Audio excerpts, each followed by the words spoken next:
Thanks for joining St. George News at 8. I'm Scott Beadle. A Parowan man was arrested this week after police say he confessed to raping and sodomizing 2 children during a police interview.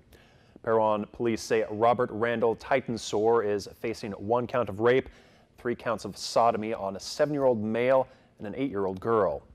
An anonymous call to Child and Family Services brought police attention to the matter, and the 39-year-old suspect was brought in for questioning. Police say Titensor immediately confessed to the allegations and provided details of the incidents, which occurred multiple times over the past 3 to 4 months. If convicted of the felonies, Titensor would spend no less than 25 years in Utah State Prison for each charge, but could face life without parole. Police are looking for your help in finding a man suspected of kidnapping his ex-girlfriend. After days of searching, the woman was found safe in Nevada. A vehicle driven by the suspect was found in Mesquite, but he is still on the loose. The victim says that 52-year-old Joseph Hetzel abducted her last Friday when she left work, and that he could be on his way to Utah. She was able to call a family member to ask for help Monday night and told authorities Hetzel dropped her off at a casino in Henderson later that evening. Hetzel is described as a white male, 6'2", weighing just under 200 pounds, with brown hair and hazel eyes. Police say he should be considered armed and dangerous. Biscuit and 14 other dogs are lodging at the Paws Animal Rescue Organization after being moved from areas hit by Hurricane Harvey.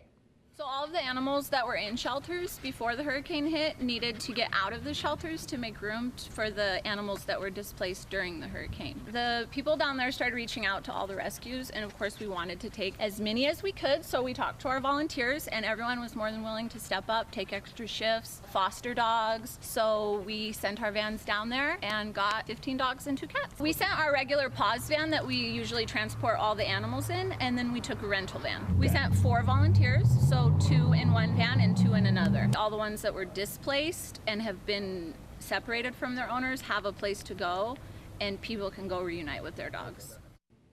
This is the first time that Paws has participated in a national rescue related to a natural disaster. However, the group has previously sheltered pets who had been rescued from hoarders. A battery-powered bus is in Zion National Park. It's part of a 3-month pilot program park officials are doing to eventually replace an aging and propane-fueled fleet. The new electric bus has been making tours in the park since the start of August and will continue through October. The park's shuttle system has been in use for nearly 2 decades, and many of those vehicles are just as old. Some of them have nearly 3 times the miles they were intended to rack up, in fact. Park officials say the new bus is smaller than the current shuttles, but has bigger windows, air conditioning, and is much quieter. A key test for the new bus is how it performs during especially hot days when temperatures can reach over 110 degrees. The Houston area is cleaning up from Hurricane Harvey with their curfew being rolled back. Meanwhile, Florida is bracing for Hurricane Irma, which has grown to a monster Category 5 storm. Brad Milkey has the story.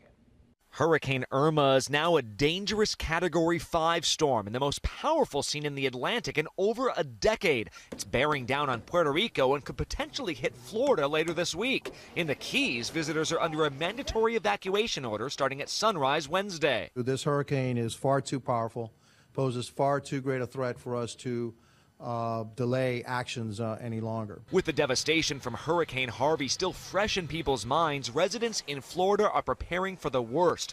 Supermarket shelves are being emptied with lines stretching out the door at some stores. We decided whether it comes or not, this is stuff we need and we can use for future so we don't have to go through this again. Even with the storm track uncertain, FEMA is getting ready, stockpiling more than 700,000 liters of water and 500,000 meals. The National Guard has been activated. Some schools are already planning to close, and airlines have added flights to get tourists out early. We'll just have to wait for the details of that turn to come into focus later in the week. While major flooding continues in Texas after Harvey, some cities are starting to get financial help as cleanup continues. Residents are worried about mold, mosquitoes breeding in standing water, and snakes along with other wildlife and receding water. Another cause for concern in Texas is the status of 11 toxic EPA Superfund sites that were inundated with water and could potentially leak dangerous chemicals. We are unaware of any damage or danger that has occurred.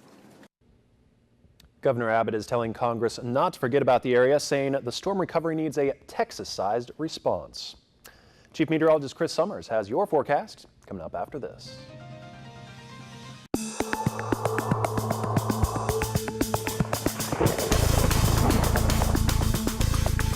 welcome back, everyone. A good Tuesday evening to you. Got to show you a viewer photo that's sent to us over the Labor Day holiday. Had Warren and Trish out doing their jogging or doing their hiking, and had to take a picture of the beautiful scenery they're seeing here around southern Utah. Looking at a few clouds out there too over the holiday weekend. Also was a hot one, as the Labor Day holiday was in the triple digits here in southern Utah. But there is some cooler weather in our forecast. Definitely something you got to look forward to here over the next couple of days as temperatures do drop back a little bit, at least back in the upper 90s, and could be in the mid to upper 80s as we get closer to the weekend. But again, you can send your photos to us at kcsg.com, or actually find us on Facebook, Twitter, even on Instagram at the hashtag KCSG_TV. Taking a look at our temperature from today, St. George reached 102 late this afternoon. 96 degrees is our normal high temperature, so well above that. Overnight lows are in the low 70s. Had a little rain last night, so we have increased that rain total for the year to 4.86 inches compared to the 4.79 we had just 24 hours ago. Do see temperatures, though, as we get through the next couple of days, cooling off a little bit. Again, getting back at least in the 90s in some areas. But here's a look at our satellite and radar, again showing the showers and thunderstorms that have been around the area once again. Seeing most of the activity just off to our east in parts of southern Utah. Also seeing a bigger area of rain down in parts of Arizona as well. This will continue not only for today, but actually going to keep that chance of rain in our forecast here for tomorrow, and probably see some more isolated chance of rain possible as we head into the end of the work week. So what can you expect to see? Well, partly sunny skies, again very warm, temperatures close to 100. We'll probably get an upper 90s to low 100s across much of southern Utah for your Wednesday. But some cooler weather does start to move in. Again, getting temperatures back in the mid 90s with an increase in clouds and a few more isolated storms around, and keep a passing shower or thunderstorm in our forecast as we head into Friday. And then take that rain chance out for the weekend, but definitely see some cooler temperatures back in our area this weekend. Highs today, 102 Hurricane, 104 Vegas, and 102 the high in St. George, 93 the high today in Cedar City. Tonight then, see an isolated shower or thunderstorm out there, about a 20% chance. 57 degrees, the overnight low Cedar City, low to mid 70s around the rest of southern Utah. And for Cedar City, as we head into our Wednesday, 87 degrees our high temperature, partly sunny skies. Around St. George, and going to stay in the upper 90s or mid 90s. 96 degrees the high for Wednesday with partly to mostly sunny skies, but again, could be an isolated chance of some rain in our forecast. So for your surface map then, very warm temperatures hanging around, but not quite as warm as you've been seeing. Most of the rain should push off to our south, but again, a few isolated showers could make it back into southern Utah as we head into Wednesday afternoon.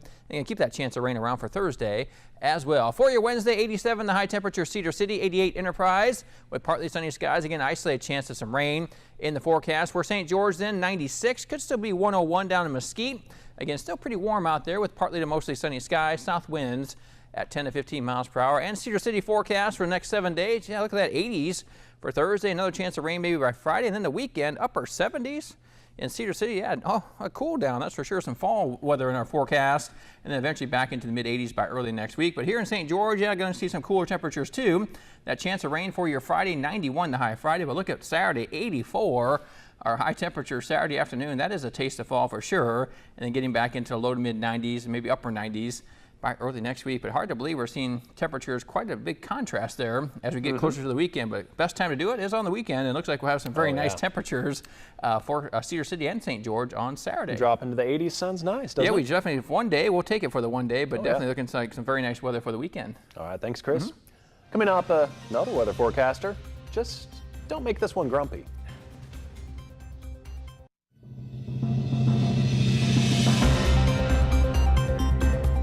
Pennsylvania's Punxsutawney Phil has some stiff competition from Maine when it comes to predicting the weather. Passy Pete is a local Maine lobster and apparently quite skilled at weather forecasting.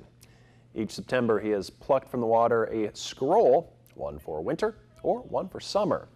Yesterday, Passy Pete predicted 6 more weeks of summer for Maine. The lobster is now back in the water, looking forward to the warmth of summer for a little while longer. Not sure about that. Not going to feel like summer even around our area in the next couple days, but hey, at least by the weekend it got a little cool. Yeah, maybe in Maine though. But maybe in Maine, that's for sure. Well, thanks for watching. We hope you have a great night.